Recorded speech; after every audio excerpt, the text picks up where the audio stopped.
Hi everyone, we're going to take a look at this background painting today in a short little video of just some ideas to do your background for your round or any of your other large background pieces. I'm going to start out with this one. I'm just using a gel stain on this one today. We really can't include regular stain into our kits, but we can do these gel stains. If you have any kind of stain at home, you would do something similar probably. You can do this a couple ways. You can brush it on if you want and then wipe it back. You can just use a paper towel and get your stain on here. It takes a little bit to kind of even it out. I like to do the fronts first and then do my edges. You can see it's kind of thick, so it takes a bit to wipe this.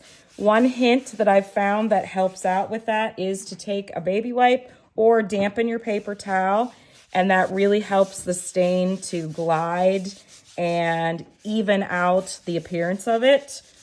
Sometimes using the wet towel or baby wipe does lighten the color, so you may want to do a second application. Once I have my entire round done, I would then go and do my edges. I like to do the front first because sometimes when you're doing the edges, I'll give you a shot here. If you're doing the edges and you get it on the front, sometimes it's a little trickier to get it evened out. So I recommend doing your front first. So staining is pretty easy. Regular old stain that you might have on hand is going to take a little extra dry time. You are going to have a little bit more smell with it. If you're using one of these gel stains, it really dries pretty quickly and it doesn't smell, and the application just takes a little bit of extra effort to smooth it out because it is pretty thick. So that's an option. I'm going to show you some ideas for using paint with this one, and you've got options with that. You certainly could use a regular old brush. This is just a simple chip brush, and you could paint it on. Again, I like to do my fronts first and then come back and do my edges so that I kind of have my front a little bit more even. You do see brush strokes with that, obviously. You could come in and do a second coat if you want. You could use a foam brush. Foam brush might give you a little bit less of a brush stroke. You could also use the baby wipe, and you can do that with any color of paint, just by taking your baby wipe with some paint and wiping it across. Now you can tell this is a much lighter application, so you always will see the grain show through. You could let it dry, do a second application to dark it up a little bit. The white obviously is going to be a little lighter. If you did this with black paint, you'd have a much darker application of it. Sometimes you might want to put it on with the brush and then go over it with the baby wipe. That might darken it up a little bit, but any of those things are an option.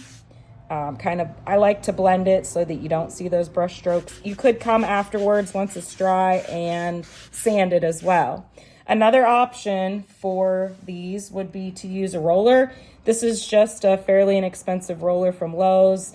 I'm not sure what they have in stock right now. These used to be around $4.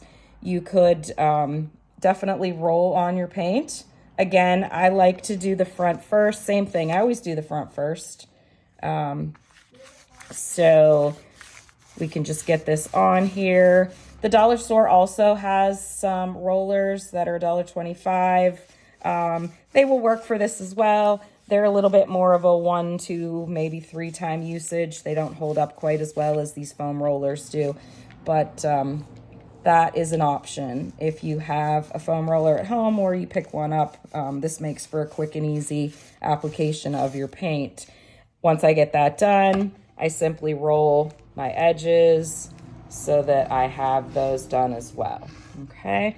These rounds that we're using currently do need to have the edges done. They are not laser cut like our old ones were, but we have to switch up every once in a while depending on what our wood supply is. So kind of some easy options. Again, you can definitely tell the difference between the roller and the baby wipe. If you wanted to go over that with a second application, you certainly could. And it's going to darken it up a little bit. Your foam brush is not going to show the brush marks like your regular old brush would. So whatever look you're going for, sometimes it's nice to do a combination. Maybe you want to do the baby wipe, but then take the brush and add in a little bit of detail or interest by adding those brush strokes in there. So just some quick and easy options.